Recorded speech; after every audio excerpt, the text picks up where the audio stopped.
لەگەڵ بڕیاری داخستنی پاڵاوگەنە یاساییەکان بەبێ ئامادەکاری پێشوەختە نرخی بنزین بە شێوەیەکی بەردەوام ڕوو لە هەڵکشانە.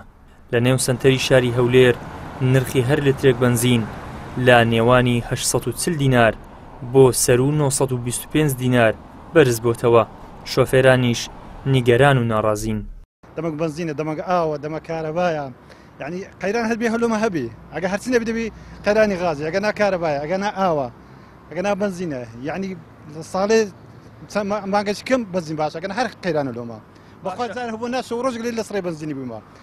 ئێوارە سیارەم ڕاگرتووە، نیوڕانی ڕام گرتووە، لۆ نیوڕانە زەبەرم کەوتووە. وەکو شۆفێران بەڕاستی وەزعی بنزینەکەەوە کوالێتیەکەی باشە، خراپ نییە، بەس ئەوەندە بنزیخانەکان کەمن تا سعات تقریبا 12 تەوزیع دەکەن. ئەگە قیچێک بنزیخانەکان زیادکەن باشتر دەبێت، ئەو ئیزدیعام و شتەش کەمتر دەبێت. ئەو بنزینخانانە بنزینەکان کوالێتی باشترە لە بنزینخانەکان کە تێدەکەین نازانین کوالێتیان لەبە فیت پەم دەست. نرخیان ئەوە 750 حکومیە على ئەساس ئەویت کە دەڕوا هەتا 925 کار نۆرمال، ئیتکەش سوپەر و ئیتکەش 1000 و ڕوبعەکە و 1300 ئەوە.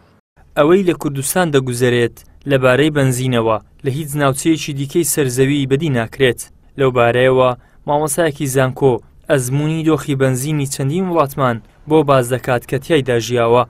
لە وڵاتان لەبارەی بنزین یا هەر سامانێکی دیکەی گشتی وڵاتەوە کار لەسەر ئەوە دەکرێت لە بەرژەوەندی هاوڵاتی بڕیار بدرێت و هاوڵاتی تێدا قازانج و سوودمەند ببیت. بەداخەوە من دەڵێم ئێستا ئەوە نییە لە وڵاتی ئێمە وەکو خەیرانێک و گرفتێک کە 30 ساڵ پێش ئێستا بوونی هەبوو هەمان قەیران دووبارە بێتەوە. بەڕاستی ئەگەر ئاوڕێک لە مێژوو بدەینەوە 30 ساڵ پێش ئێستا ئەزمەی سەرڕەگرتن هەبوو، ئێستا بەردەوامە، ئەزمەی بێبنزینی هەبوو بە هەمان شێوە هەیە.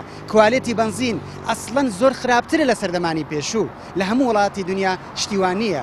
هەر شەرمەیە بۆ کاربەدەست و بەرپرسە باڵاکان لە وڵاتە باس لە گرفتە سەرەتایەکانی چەندین ساڵ لەمەوبەر بکرێ کە ئێستاکە لە وڵاتانی دنیا لەبارەی بەدیلی بنزینەوە قسە دەکرێت. هەر 138 پاڵاوگە بەبێ ئیستسنا دادەخرێن. هەرچەندە پارێزگاری هەولێر لە چەند ڕۆژی ڕابردوو بڕیاریدا 138 پاڵاوگەی نایاسایی دابخرێن، بەڵام بەهۆی داخستنیانەوە قەیرانی بنزینی دروست کرد.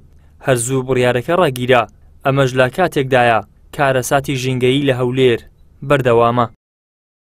ئیدریس محەممەد، کەناڵی ئاسمانی پەیام، هەولێر.